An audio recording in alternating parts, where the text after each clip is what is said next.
नमस्कार मित्रांनो, आज आपण माझ्या नवीन व्हिडिओमध्ये आयशरचे कोड क्लस्टरला कसे क्लिअर करायचे हे पाहायचे आहे। चला तर पाहूया। हा मॉडेल आहे आपला 2075 आयशर प्रो 2075 आहे। ह्याच्या क्लस्टरवर मी तुम्हाला कोड कसे क्लिअर करायचे दाखवणार आहे।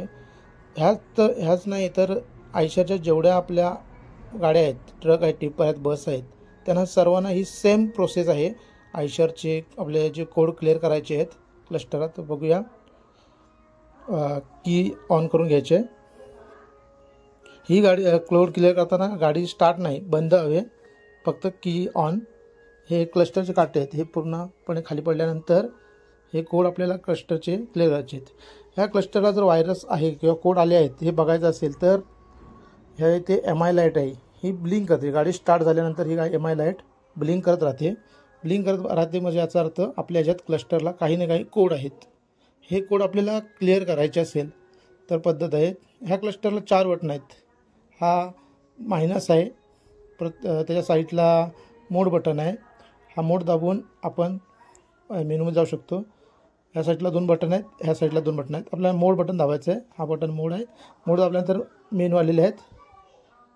मेनूमध्ये तो आपल्याला प्लस आहे हा इकडचा, हा बटनाने तो आपल्याला वर खाली करता येतं। ह्यामध्ये आपल्याला याचे 6 नंबरला डायग्नोस्टिक आहे। 6 नंबर डायग्नोस्टिकला गेलं, त्याच्या साईडला सेट बटन आहे। सेट बटन डायग्नोस्टिकमध्ये आपल्याला क्लस्टरला काय कोड आहेत व क्लस्टरमध्ये काय प्रॉब्लेम आहे, क्लस्टर बोलतो, आपल्या गाडीमध्ये काय प्रॉब्लेम आहे, तो काय कोड आलेत हे बघण्यासाठी क्लस्टर आपल्या जायचं आहे। तर डायग्नोस्टिकला आपल्याला जाण्यासाठी मेनू ह्याचं दाबायचं, सेटचं बटन, त्यानंतर रीड फॉन्ट, क्लिअर फॉन्ट, आणि हे 2 ऑप्शन आहेत। रीड फॉन्टमध्ये आपल्या गाडीमध्ये काय व्हायरस आलेत, काय कोड आलेत हे बघू शकतो। आणि क्लिअर फॉन्टला आपल्याला ह्या क्लस्टरचे सर्व कोड क्लिअर करता येतात। इनॲक्टिव्ह फक्त येतात, ॲक्टिव्ह येत नाहीत। ॲक्टिव्ह असेल तर त्याला डिलाईट लावायला लागते आपल्याला। हे क्लिअर करण्यासाठी त्याला पासवर्ड टाकावा लागतो। त्या साईडला की दाखवले बघा, पासवर्ड त्याला टाकताना मी दाखवणार आहे। ते कोड कसे क्लिअर करायचे हे दाखवणार आहे। आता पहिलं आपण पाहायचं त्याला रीड फॉन्ट, क्लस्टरचे कोड आपल्याला पाहायचे आहेत। तर सेट बटन दाबायचं आहे। ह्या बघा 2 ऑप्शन आले आहेत, EMS इश्यू आणि EBS इश्यू, हे 2 ऑप्शन आलेले आहेत। आपल्याला EMS इश्यूमधले कोड बघायचे आहेत। परत सेट बटन आपल्याला हा एक कोड आला आहे बघा, P229E02 इनॲक्टिव्ह, हा कोड आहे। हा कोड तुम्हाला कसला आहे बघण्यासाठी तुम्हाला गुगलवरती सर्च केला तर तुम्हाला ते दाखवू शकतं की हा कोड कसला आहे। हा आपल्याला त्याच्यामध्ये डिस्क्रिप्शन येतं खाली लिहून की हा कोड कसला आहे।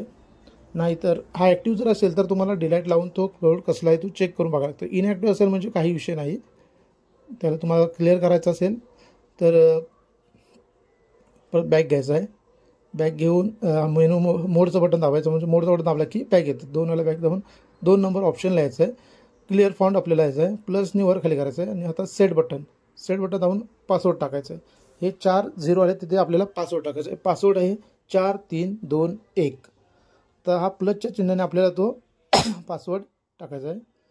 आता तो टाकल्याने मला बॅक झाला आहे। पुन्हा आपल्याला सेट बटन, हे मेनू दाखवून सेट बटन दाबून 2 नंबरला येऊन कोड क्लिअर टाकायचं आहे। त्याचा प्लीज 4 वेळा दाबायचं आहे, प्लस 1 2 3 4।